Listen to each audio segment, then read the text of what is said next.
Olá, minhas amadas e amados brasileiros, patriotas, pessoas que estão torcendo para que nosso país chegue realmente ao futuro grandioso que está reservado a ele.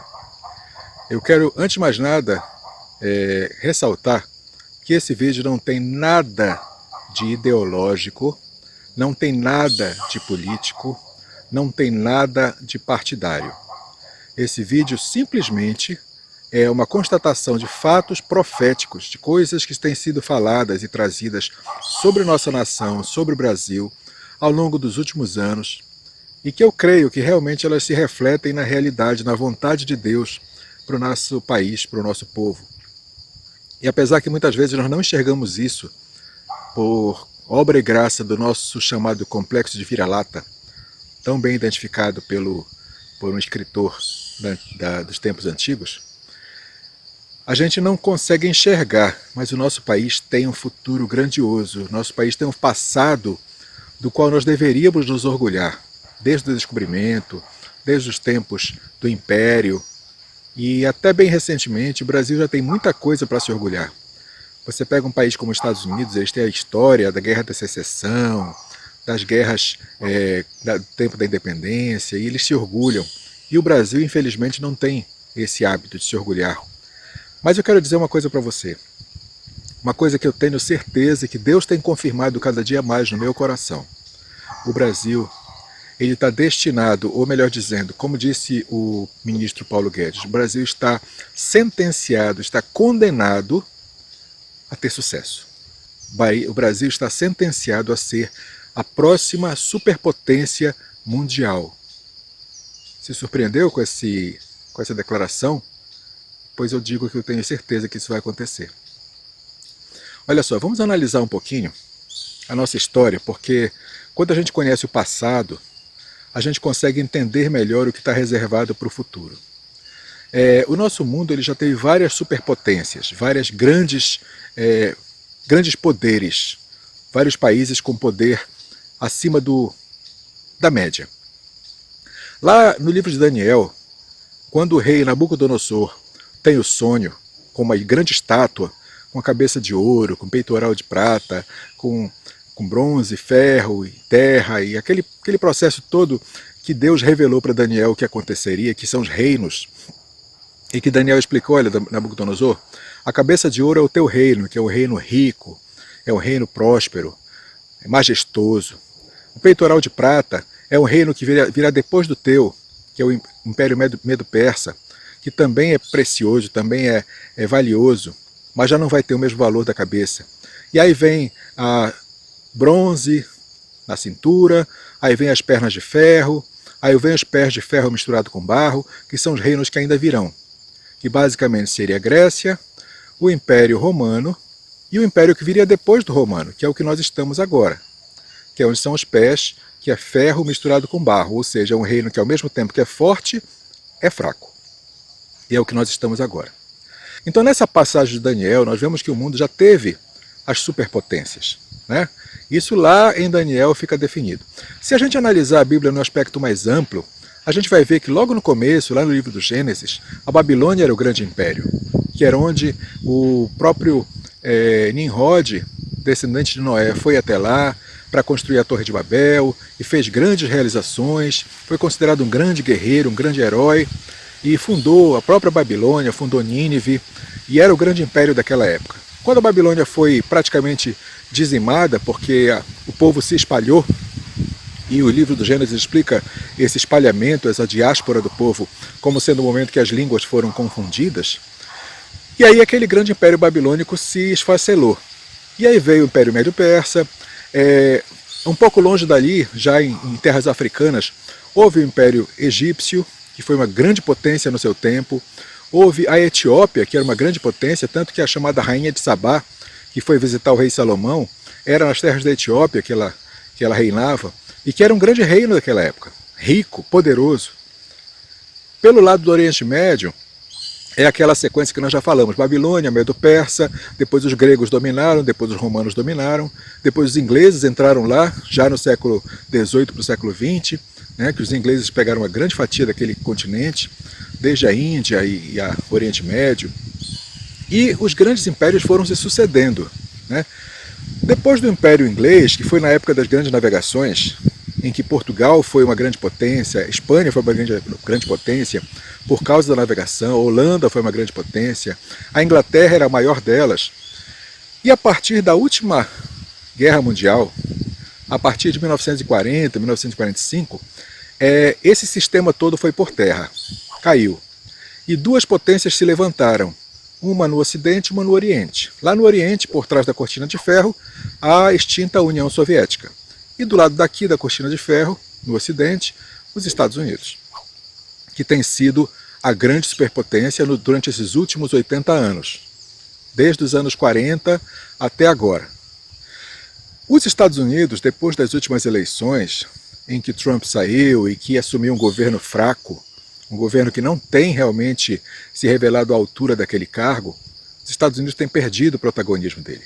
E muitos falam que quem seria o próximo na linha sucessória desse protagonismo seria a China, que é um grande país, com muita população, com muita força, com um poder político muito grande, mas a China não está se mostrando à altura disso. Outros países, como a Alemanha, a França, também não estão se levantando para assumir essa função.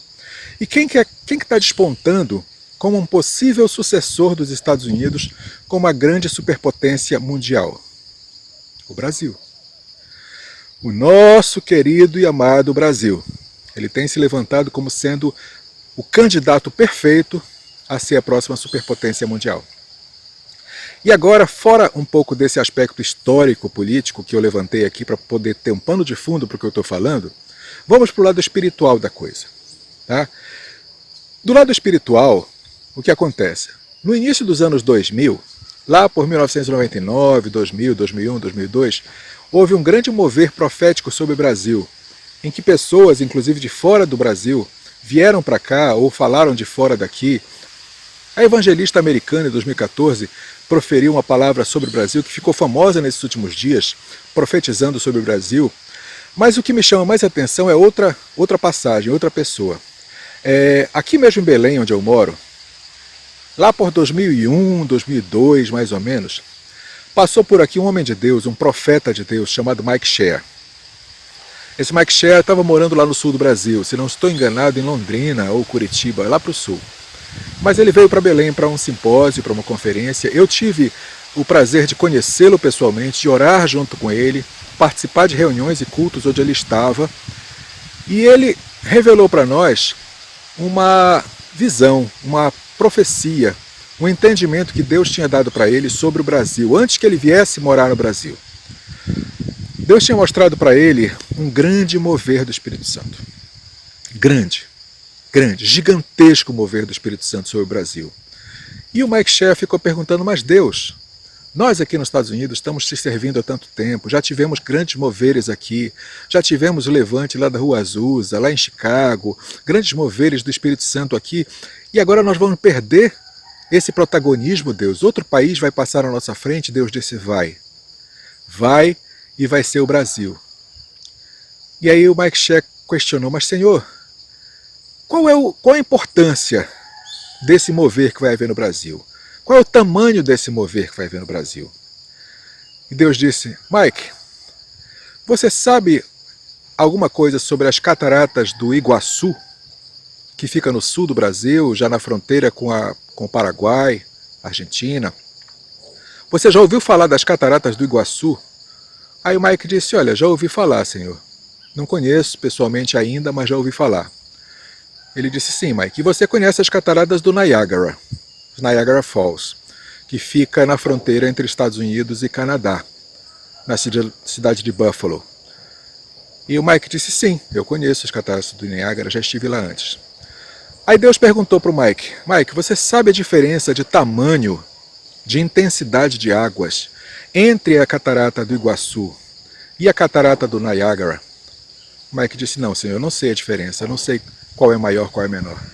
Aí Deus disse para ele, pois então, eu vou lhe dizer, as cataratas do Iguaçu são simplesmente 12 vezes maiores que as cataratas do Niagara. 12 vezes maiores.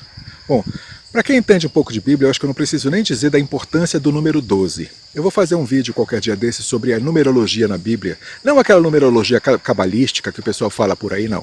Numerologia da importância dos números na Bíblia. Mas eu quero só dizer, só para adiantar, que o número 12 na Bíblia normalmente se refere a governo. Basta você ver. São 12 tribos de Israel, 12 apóstolos de Jesus, 12 meses no ano, 12 horas no dia, 12 horas na noite. Então o número 12 na Bíblia, ele é fortemente associado ao governo. E aí, vem Deus me dizer que as cataratas do Niágara são 12 vezes menores que as cataratas do Iguaçu. E Deus diz para o Mike, pois esse mover do Espírito no Brasil vai ter a mesma proporção da diferença entre as cataratas do Niágara para as cataratas do Iguaçu. Ou seja, o mover do Espírito no Brasil vai ser 12 vezes maior do que aquele que já foi nos Estados Unidos um dia. E olha que o mover nos Estados Unidos foi muito grande, foi poderoso. E o Mike recebeu essa passagem, essa revelação de Deus e ficou assustado. Poxa, quer dizer, Senhor, que o mover do Espírito Santo no Brasil vai ser 12 vezes maior do que aquele que foi aqui? Ele disse, vai ser. E sem contar, somando ainda acima disso, que o mover do Espírito, sendo 12 vezes maior, significa uma importância espiritual enorme. Porque os Estados Unidos já foram a pátria do Evangelho, já foram a pátria das missões, já foram celeiro de missionários. E esse celeiro de missionários hoje está sendo reservado para ser uma atribuição brasileira. Então, a gente vê hoje, sabe, gente, que o Brasil, independente de quem esteja à frente do governo, é lógico que existem algumas coisas que podem facilitar que isso aconteça, existem coisas que podem dificultar o cumprimento dessa promessa, mas uma coisa sei, o Senhor é fiel. Ele não depende de homens, ele não depende de pessoas, não depende de interferência humana para fazer o que ele quer fazer. Se Deus quer levantar o Brasil como a grande pátria espiritual do mundo, ele levanta. Se Deus quer levantar o Brasil para ser a próxima superpotência do mundo, ele levanta. E eu tenho certeza que isso está reservado para nós. Eu tenho certeza que isso está profetizado, está preparado para o nosso país tomar posse, para o nosso país viver como realidade. E uma outra evidência forte que eu tenho que o Brasil está caminhando para ser o sucessor dos Estados Unidos no cenário mundial, é porque nos últimos anos as coisas que têm acontecido nos Estados Unidos acontece lá e pouco tempo depois se repete, multiplicado aqui no Brasil. Olha só, acompanhe meu raciocínio. Em 2016, houve as eleições americanas que elegeram Donald Trump como presidente do país. Tá? Naquele momento, Trump estava concorrendo contra Hillary Clinton, toda a imprensa dizia que ela ia vencer e teve uma movimentação enorme, teve muito fake news, muita discussão, muita coisa para lá e para cá. Foi uma eleição bastante movimentada, teve assim uma repercussão enorme no mundo todo. No final das contas, quem foi eleito? Donald Trump, contra todo o esforço da imprensa, de todo o establishment que estava apostando todas as fichas e garantindo praticamente que a Hillary seria eleita. Mesmo assim, o Trump venceu aquela campanha. E todo mundo falou naquele momento, bom, 2016, estamos em 2016, Trump venceu, contra tudo, contra todos, e aí todos começaram a falar, bom, daqui a 2 anos, 2018, a eleição vai ser no Brasil. Eu vi um comentário, eu acho que do próprio Trump, dizendo que nunca haveria uma eleição com tanta repercussão, com tanta atenção de todos, da mídia, da população mundial, de todo mundo, sobre aquela campanha. Eu pensei aqui comigo, eu vim acompanhando a movimentação do cenário político brasileiro desde 2012, mais atentamente. Na verdade, eu acompanho desde sempre. Para você ter uma ideia, em 1984, eu estive em campanha pelas diretas já, quando o povo estava lutando para poder ter eleição direta ao presidente do Brasil, no final do governo do regime militar. Para você ter uma ideia, desde aquele tempo eu já me interessava, já participava da vida política. Nunca fui candidato a nada, mas sempre acompanhei de perto. E eu vim acompanhando desde 2012 o crescimento daquele deputado do baixo clero, chamado Bolsonaro, que tinha aparecido numa discussão com a Maria do Rosário e que as pessoas estavam começando a observar, e que era entrevistado num programa da Bandeirantes que passava nas segundas-feiras à noite, o CQC, e eles adoravam entrevistar o Bolsonaro, porque ele sempre foi uma figura muito icônica, muito diferente. Ele, o Enéas, eram assim, entrevistados preferidos dessa galera. E eu já tinha reparado no jeitão do Bolsonaro, já tinha gostado do jeitão dele. E quando o Trump falou que as eleições americanas tinham sido assim um marco na história, que dificilmente seria igualado, eu pensei comigo, bom, vamos esperar por 2018, porque eu acho que a brasileira vai ser mais movimentada do que essa. Vai ser mais chamativa, vai ser mais marcante do que essa. E não deu outra. A eleição brasileira foi assim, exponencialmente maior do que a americana, no que chamou atenção, no que houve de falatórios, de trending topics. Foi assim, icônico, foi um momento único na história. A eleição americana não chegou nem no chinelo. E aí, Jair Bolsonaro sai vitorioso, como nós sabemos, para assumir a presidência da República, né? 2020 vem o momento nas novas eleições americanas, que era a tentativa de reeleição do Trump, dessa vez contra o Biden, e que voltou à cena aquela discussão, aquela coisa toda, o Trump com comícios superlotados, com gente por todos os lados, o Biden discursando para cadeiras vazias na maior parte do tempo, e a imprensa e os institutos de pesquisa dando vitória para o Biden, mas a realidade na frente dos nossos olhos mostrava o Trump claramente muito à frente.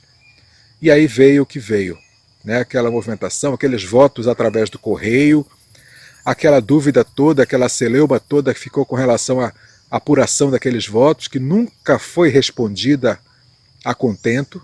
Até hoje a eleição de 2020 está em suspenso. E quando os apoiadores foram demonstrar força na frente do Congresso americano, houve aquela famosa invasão do Congresso do dia 6 de janeiro, que fez tudo vir por água abaixo, que os apoiadores do Trump estavam indo muito bem, com uma grande chance de reverter o quadro, mas aquela invasão do Congresso fez tudo a perder. Aí ficou todo mundo no compasso de espera. E agora o que vai acontecer?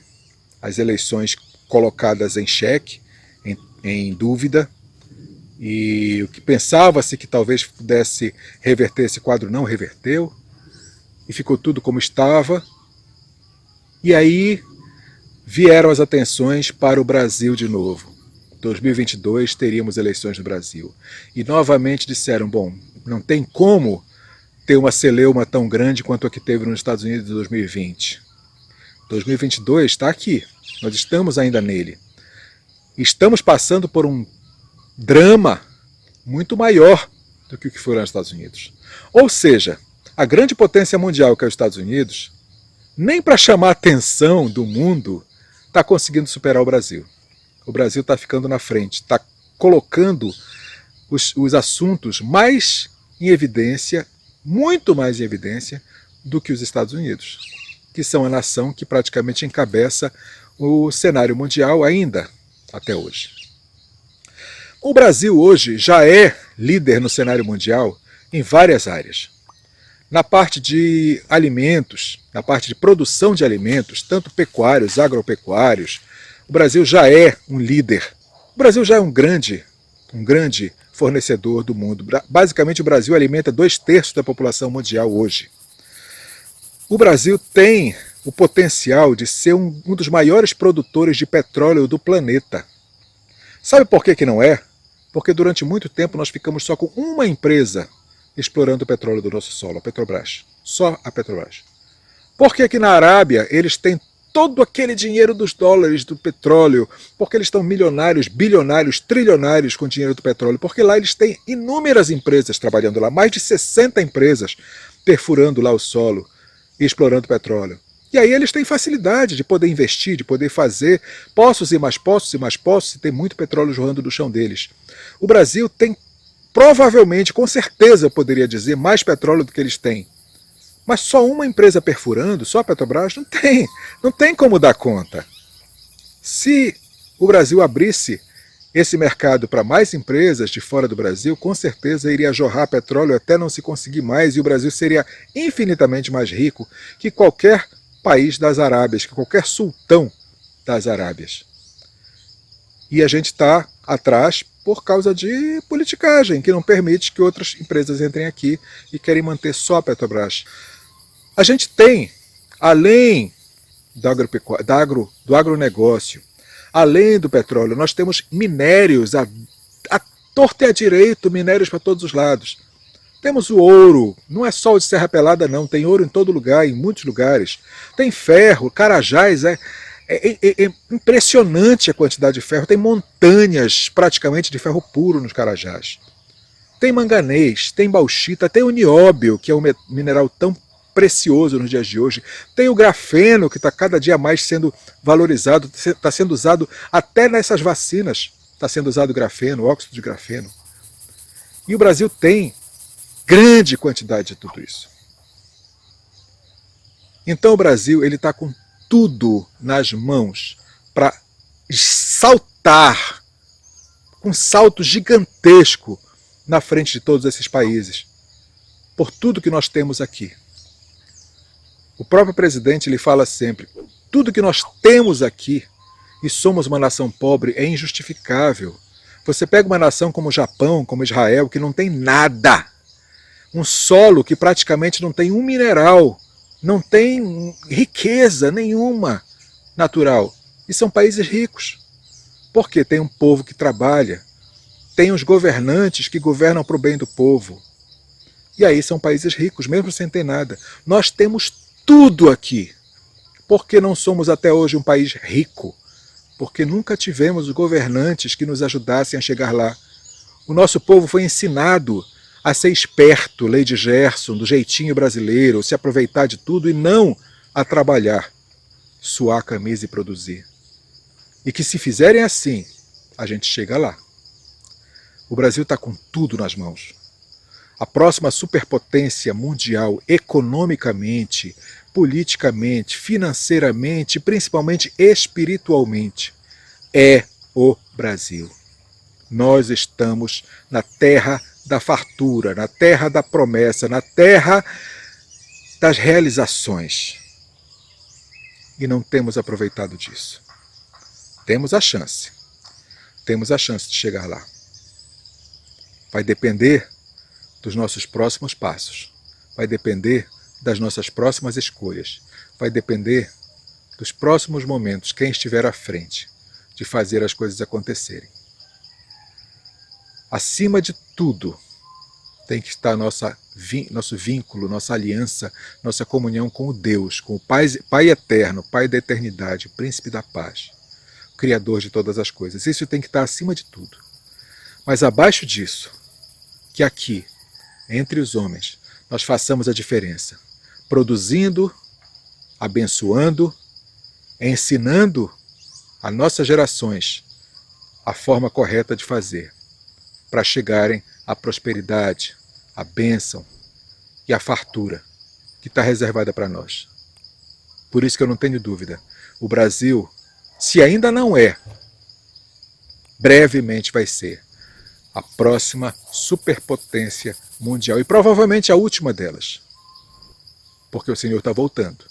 E Ele voltando, o único reino que vai existir vai ser o reino dele. Mas o Brasil pode preparar e abençoar e cultivar a terra para a vinda desse reino que vem para abençoar todas as gerações. Faça parte desse mover, faça parte desse exército celestial que vai preparar essa terra para o Rei dos Reis e Senhor dos Senhores. Eu estou aqui, pronto para dar esses passos, pronto para conquistar essa terra, pronto para declarar que o nosso Senhor é Jeová Nissi, o Senhor é a nossa bandeira, e Ele segue à nossa frente e prepara o terreno para nós. Povo abençoado, povo de Deus. Eu louvo ao Senhor por fazer parte desse povo. Graças a Deus.